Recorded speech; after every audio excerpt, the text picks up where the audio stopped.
পায়ে তার জাদু আছে, নিমিষেই শরীরে এক মোচড়ে তিনি ধুলবালি মেখে দিতে পারেন বিশ্বের বাঘা বাঘা ডিফেন্ডারদের চোখে।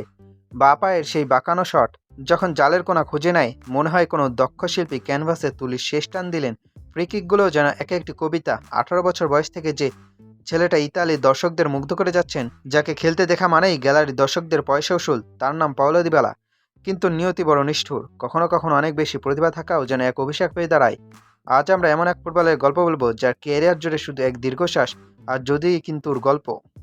দিবালার সবচেয়ে বড় অপরাধ কি জানেন? তিনি লিওনেল মেসির সময় জন্মেছেন আর্জেন্টিনার নীল সাদা জার্সিতে। যেখানে মেসি রাজত্ব, সেখানে দিবালা ছিলেন এক অবহেলিত রাজকুমার। দুজনে খেলার ধরন অনেকটা একই হওয়ায় জাতীয় দলে দিবালার জায়গায় কখনোই পাকাপোক্ত হয়নি। যখনই মাঠে নামার সুযোগ এসেছে, তখনই হয় তাকে মেসির বদলে হয়ে নামতে হয়েছে, নয় মেসির সাথে পজিশন নিয়ে গোলকধাঁধায় পড়তে হয়েছে।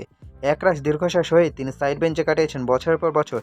তবে সৈকতের নুরি কারানোর মতো কিছু সুখস্মৃতি তো আছে। মনে পড়ে ফিনালিজমার সেই রাত, মেসির পা থেকে ছুটে যাওয়া সেই বল আর দিবালার ফিনিশিং যেন গুরু শিষ্যের এক অপার্থিব মেলবন্ধন। 2018 বিশ্বকাপ ক্রোয়েশিয়ার বিপক্ষে সেই দুঃস্বপ্নের দিনে মাঠে ছিলেন মাত্র 16 মিনিট। তারপর সময় বয়ে গেল 2022 বিশ্বকাপের সেমিফাইনালে। আবার সেই ক্রোয়েশিয়াকে বিধ্বস্ত করার দিন সুযোগ পেলেন 22 মিনিট। আর ফাইনাল লুসাইল স্টেডিয়ামে সেই মহাকাব্যিক ফাইনালে 123 মিনিটে যখন এমবাপে ভয়ঙ্কর হয়ে উঠছেন, তখন স্কালানি তাকে নামালেন মাত্র 1 মিনিটের জন্য তাগলাফিয়াকে ওর বদলি হিসেবে। নেমে কি অসাধারণ এক ক্লিয়ারেন্স! এমবাপ্পের পা থেকে বলটা কেড়ে নিয়ে বিপদ দূর করলেন। এরপর আসলো সেই penalty shoot out. Dibu Martinez তাকে কানে কানে একটা মন্ত্র দিয়েছিলেন।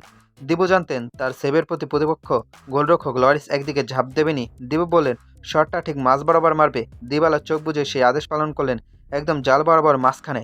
ওই 1 মিনিট আর ওই এক শট দিবালাকে অমর করে রাখলো আর্জেন্টিনার ইতিহাসে।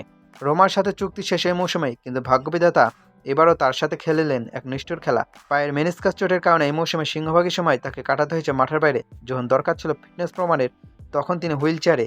অমিত প্রতিভা থাকার পরও স্কালানি 50 সদস্যের প্রাথমিক দলে জায়গা হয়নি দিবালার। অনেকে বলছেন অবিচার, কিন্তু স্কালানি জানেন আবেগ দিয়ে বড় দল চলে না। তবু মনের কোণে পুনর সেই লুকানো ব্যথাটা বারবার মাথাচাড়া দিয়ে ওঠে। এই পাওলো ছেলেটা সুস্থ থাকলে আরও কত কী নাই করতে পারতো।